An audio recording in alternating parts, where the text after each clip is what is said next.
Elle a une allure conquérante avec sa chevelure embarbelée. La sculpture de cette femme a pris forme sous les mains d'un artiste camerounais. Il fait partie des 8 candidats retenus lors de la dernière édition.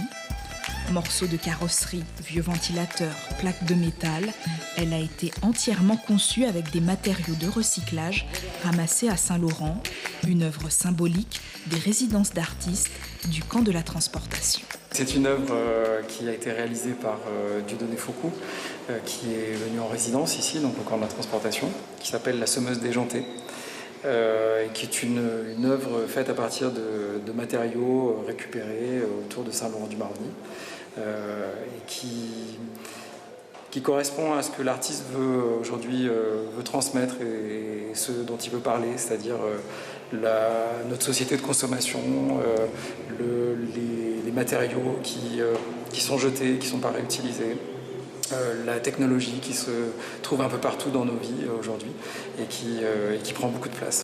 Une initiative qui a vu le jour en 2012. Depuis, tous les 2 ans, cet appel à candidature est lancé et comme c'est une demande internationale, en 8 années d'existence, des artistes d'un peu partout dans le monde sont venus exposer et participer à des résidences d'artistes à Saint-Laurent. Une volonté qui s'inscrit dans l'ADN de la ville. Donc, la commune de Saint-Laurent-du-Maroni a obtenu le label Ville d'art et d'histoire en 2007. Donc c'est déjà une commune qui estime que le patrimoine historique et culturel, même multiculturel, est une vraie richesse.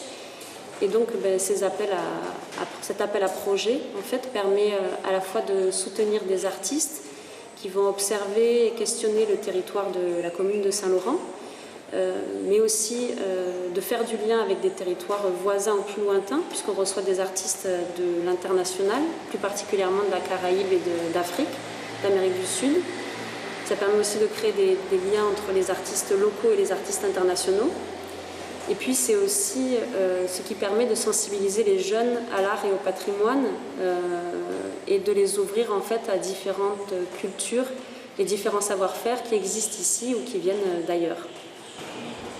Le dernier appel à projet avait reçu près de 40 candidatures pour 8 artistes sélectionnés. Suivez l'info sur Guyana Première, télé, radio et internet.